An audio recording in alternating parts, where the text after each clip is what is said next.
प्यारे बच्चों, क्लास 6 के आज हम जो पढ़ेंगे ना वो हमारा होगा chapter number habitat of the living, chapter number 10।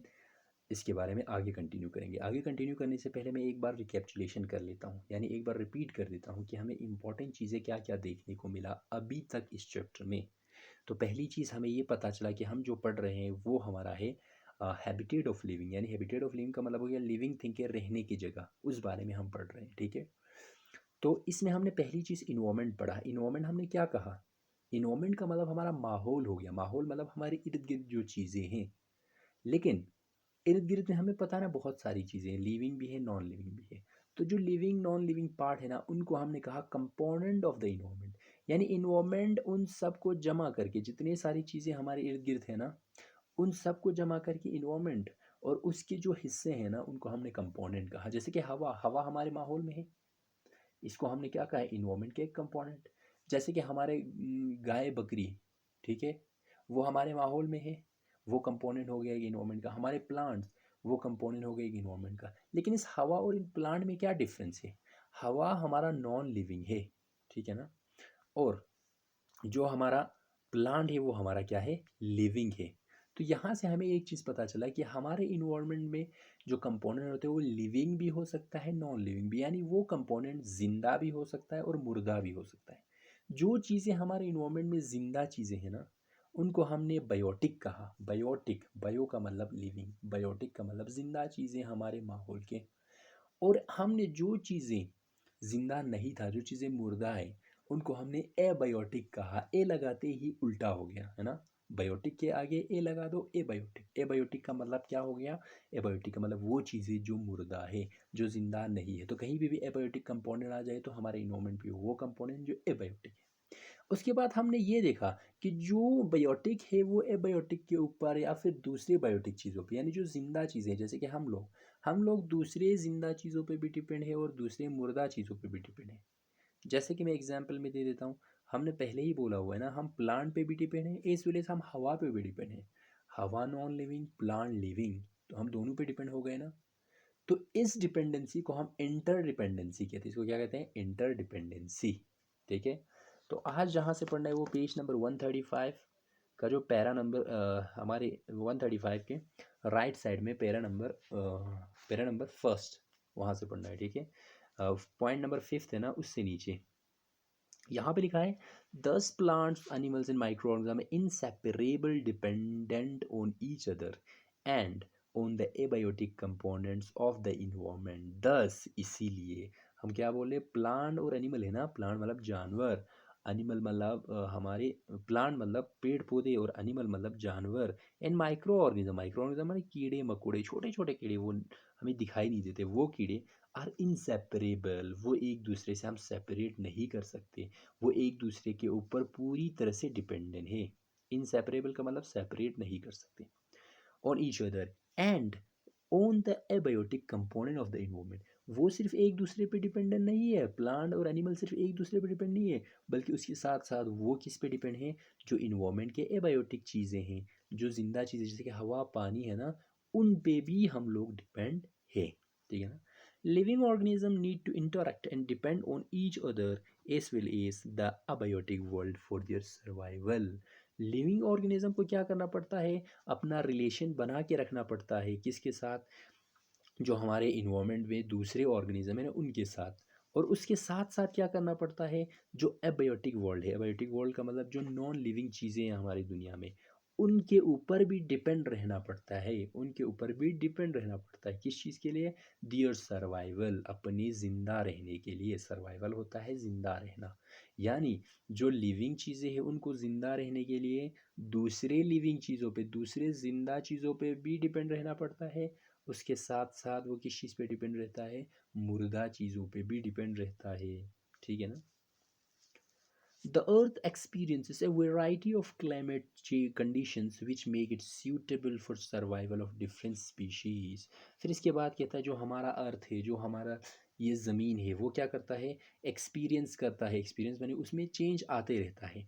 Variety of climatic condition, यानी कस्म कस्म के मौसम यहाँ पे आते रहते हैं। यानी हमारा अर्थ जो है ना वो कस्म कस्म के मौसम को झेलता रहता है। ठीक है, और उसी के हिसाब से क्या होता है? हमारे लिए सूटेबल बन जाता है for survival of different species. और इसी क्लाइमेट की वजह से अलग अलग किस्म की स्पीशीज़ यहाँ पे सर्वाइव करता है, ज़िंदा रहता है। जैसे कि हम ऐसे मान लेते हैं, हमारे जो कुछ प्लांट है जो ऐसी जगह पे रहते हैं जहाँ पे बहुत ज़्यादा गर्मी है, ठीक है ना, जबकि कुछ प्लांट कहाँ रहता है, ऐसी जगह पे जहाँ पे बहुत ज़्यादा सर्दी है। तो हमने ये देखा अलग अलग स्पीशीज़ हमारे अर्थ के क्लाइमेट के हिसाब से ज़िंदा रहते हैं ना, यही तो यहाँ पे बोल रहा है ना। ठीक है, जैसे कि कुछ चीज़ें डिज़र्ट में सर्वाइव करता है ना, कुछ चीज़ें कहाँ रेगिस्तान में ज़िंदा रहता है, लेकिन कुछ चीज़ें रेगिस्तान में ज़िंदा नहीं रहता है, जबकि वो कहाँ जहाँ पानी ज़्यादा होगा उन जगहों पे ज़िंदा रहता है। इसीलिए अलग अलग मौसम में अलग अलग स्पीशीज़ अपनी ज़िंदगी को बसर करता है, सर्वाइव करता है। सर्वाइव मैंने ज़िंदा रहना। The kind of organism living in a given region will depend on the condition prevailing there. और कोई भी ऑर्गेनिज्म का काइंड यानी कोई भी जिंदा चीज़ों का कस्म जो कहा किसी एक गिवन रीजन में जी रहा होगा ना, जिंदा रह रहा होगा किसी एक इलाके में, गिवन रीजन में किसी एक इलाके में जी रहा होगा ना, वो डिपेंड करेगा, उनकी ज़िंदगी जो है ना वो डिपेंड करेगा किस चीज़ पे, कंडीशन प्रिवेलिंग देयर, जो वहाँ के हालात है उन हालात पे डिपेंड करेगा। जैसे कि हमने पहले ही बोला था ना, हमारा ऑर्गेनिज्म जो है, पहले चैप्टर में पढ़ा था, हमारा living organism response to stimulus करता है। इसका मतलब बाहर जो इन्वायरमेंट में जो चीज़ें हैं ना उसी के हिसाब से ज़िंदगी बसर करता है। तो यहाँ पे भी वही कह रहा है, जो भी कंडीशन प्रिवेल, प्रिवेल का मतलब वहाँ पे होना, ठीक है, प्रिवेल का मतलब होता है जो वहाँ पे आम तौर पर होना, उसको प्रिवेल कहते हैं। ठीक है, जो कंडीशन वहाँ पे प्रिवेल कर रहा होगा, जो हालात वहाँ पे होगा, उसी हिसाब से वो ऑर्गेनिज्म वहाँ पे ज़िंदा रहता है। The biodiversity of a region on the earth depend upon the heat। जो बायोडाइवर्सिटी, बायोडाइवर्सिटी का मतलब जिंदा चीज़ें, कितने सारे जिंदा चीज़ें, उसको बायोडाइवर्सिटी बोलते हैं। बायो का मतलब जिंदा चीज़ें, डाइवर्सिटी का मतलब मुख्तलिफ, यानी कितने सारे जिंदा चीज़ें हैं उनको बायोडाइवर्सिटी कहेंगे, यानी जिंदा चीज़ों में डाइवर्सिटी। ठीक है, वेराइटी, डाइवर्सिटी का मतलब वेराइटी, कितने सारे हैं। तो हमारे जो बायोडाइवर्सिटी, हमारे किसी रीजन में कितने सारे ऑर्गेनिज्म है, कितने कस्म कस्म के ऑर्गेनिज्म है, वो किस चीज़ पे डिपेंड करता है, वो उस हीट पे डिपेंड करता है, उस गर्मी पे डिपेंड करता है, टेम्परेचर वहाँ के जो कितना टेम्परेचर है उस चीज़ पे डिपेंड करता है, रेनफॉल, रेनफॉल मतलब कितना बारिश हो रहा है, ठीक है, ह्यूमिडिटी, ह्यूमिडिटी मतलब कितना नमी है, इन सारी चीज़ों पे डिपेंड करता है। यानी किसी भी जगह पे कितने सारे बायोडाइवर्सिटी होंगे, बायोडाइवर्सिटी में कितने कस्म के ऑर्गेनिज्म होंगे, वो किस चीज़ पे डिपेंड करेगा, heat, temperature, rainfall and humidity पे डिपेंड करेगा। ठीक है ना। The world has been grouped into different biomes. World को क्या किया गया है, अलग अलग कस्म के बायोम्स में डिफरेंट मतलब बनाया गया, ग्रुप किया गया। जैसे कि अलग अलग बायोम्स का ग्रुप किया, बायोम्स का मतलब क्या हो गया, यानी अलग अलग ऑर्गेनिज्म के रहने का जगह को बायोम कहते हैं। ठीक है, बायोम का मतलब क्या होता है, देखो आगे लिखा हुआ है, a biome is a vast region of earth surface with a particular climate.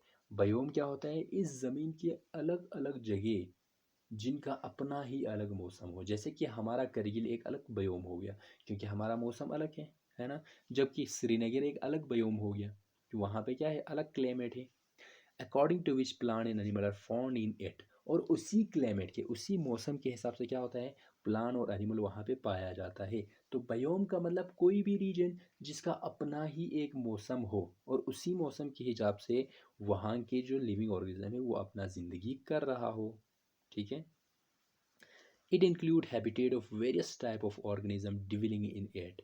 यहाँ पे क्या होता है, अलग अलग टाइप ऑफ ऑर्गेनिज्म के हैबिटेट होते हैं, हैबिटेट में रहने का जगह होता है। जो ऑर्गेनिज्म यहाँ पे डिवेल कर रहा होता है, डिवेल का मतलब फल फूलना। ठीक है, तो जो ऑर्गेनिज्म यहाँ पे क्या हो रहा है, फल फूल रहा होता है ना, उनका एक अलग हैबिटेट होता है। ठीक है, there are 5 biomes namely aquatic, forest, desert, grassland, tundra. अब क्लाइमेट के हिसाब से 5 कस्म के बायोम हो सकते हैं, 5 कस्म के रीजन हो सकते हैं। बायोम हमने रीजन कहा ना, 5 कस्म के रीजन हो सकता है क्लाइमेट के हिसाब से। पहला इक्वेटिक, इक्वेटिक कौन सा होता है, इक्वेटिक वो क्लाइमेट जहाँ पे क्या होगा, पानी होगा, जैसे कि समंदर या नदी नाला, उन सब में भी तो जिंदा चीज़ें, तो अलग बायोम। फॉरेस्ट, फॉरेस्ट क्या होता है, जंगल।